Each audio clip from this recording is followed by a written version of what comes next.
I, um, I don't really know what to say about this one.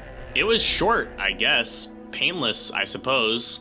There really isn't much to talk about here in all honesty. The fourth and final DLC expansion of Borderlands is now under my belt, and it didn't exactly end on the highest of notes. Not to say it was completely bad or anything, just sort of okay, I think. But do you know what is slightly better than okay? My Twitch channel. Some are even calling it decent background noise.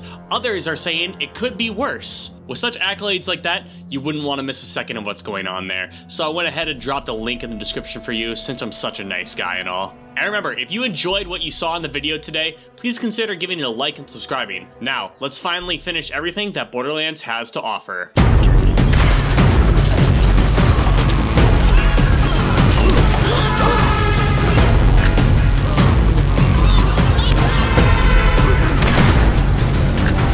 Alright, so Claptrap's new robust revolver, sure. This expansion was released in late September of 2010. It was actually not developed by Gearbox. Nope, this was the work of Darkside Game Studios. Never heard of them?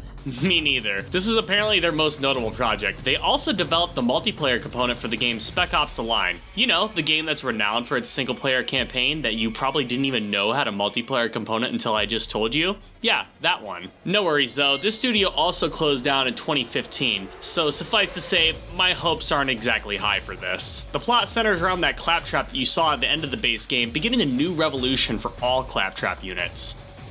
Stop them. Yeah, that's basically the setup. We have Claptrap spouting endless propaganda over some loudspeakers, prompting other Claptrap units to start assimilating Pandora, and we have to kill them. Wait, we get to kill them? Yes, yes, yes! Die, die, die! Fuck you! Come here, you little fucker! Boom! Yeah! Well.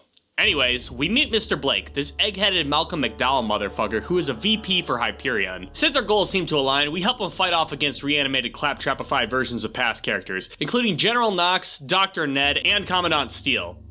Or, I'm sorry, Commandant Steele. Eventually we find a device that can help us disable all of the Claptraps, just lying on the ground somewhere, okay. Then we take the fight to the head Claptrap unit, and we fight General Knox, Dr. Ned, and Commandant Steele again. Alright. Then we arrive in the arid Badlands, where our adventure began all those hours ago for a final showdown with the first person who showed us any such kindness at the beginning of the game. Tragic. Yeah, not really. I face-fucked him with a bunch of rockets. Still a pretty cool boss fight. One of the most impressive from the series so far. Our reward for completing this quest is another loot room. Oh, hell yeah! That section in the last expansion was so cool. Trying to get as much loot as you can in a time limit before the whole compound explodes. What's this gonna be like? Mr. Blake gives you the keys to his basement where he keeps all of his shit. Cool. So yeah, the story for this expansion was somehow even more bare bones than the last one. It really is go and kill Claptrap units and do that until the credits roll. Cathartic to an extent for sure, but there really isn't much substance here. Like, we killed the same enemies that we fought the whole game, but now Claptrap put like these Dr. Nefarious helmets on their heads. Okay. We fight one in a chicken suit. Sure, why not? And then we fight reused bosses from the base game in previous expansions, twice in a row.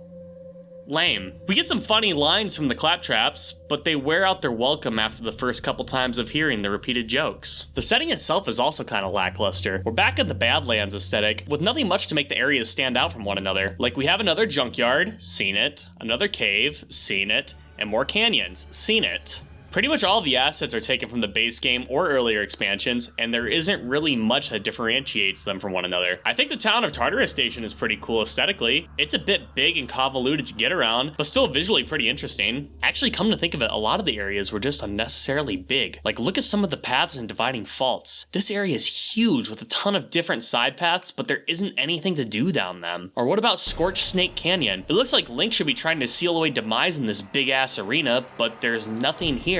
Also, why is there a question mark designed on the map in Sanders Gorge? What is that? Is there any hidden loot or an Easter egg? No, it's nothing. Just a big waste of time. The map might as well just be saying fuck you. The side quests are also nothing to really write home about. There are only 14 of them this time, half as much as there were in the previous expansion. None of them really do anything to stand out either. And of course, you already know we have our collect X amount of Y quests this go around. Thankfully, we get this quest from the start, and it's incredibly easy to complete. So I think they may have learned their lesson when actually designing this one. It may sound like I'm being kind of hard on this expansion, and maybe I am to an extent, but this was definitely a step back from the Secret Armory of General Knox. Hell, I'd say that even the zombie island of Dr. Ned is slightly superior, just on the basis of having more enemies, better and more plentiful writing, and a different change in aesthetics. If I can say one thing, it at least wasn't as dull as Mad Moxie's Underdome Riot. The concept for this expansion was actually pretty cool, and there are bits and pieces here that I think are some genuinely good stuff. Overall, I'd only really recommend this if you really enjoyed the base game, but I would say play the other two expansions first before jumping in, or maybe even consider ending with the Secret Armory of General Knox, since I think that does a better job of bookending Borderlands 1's story.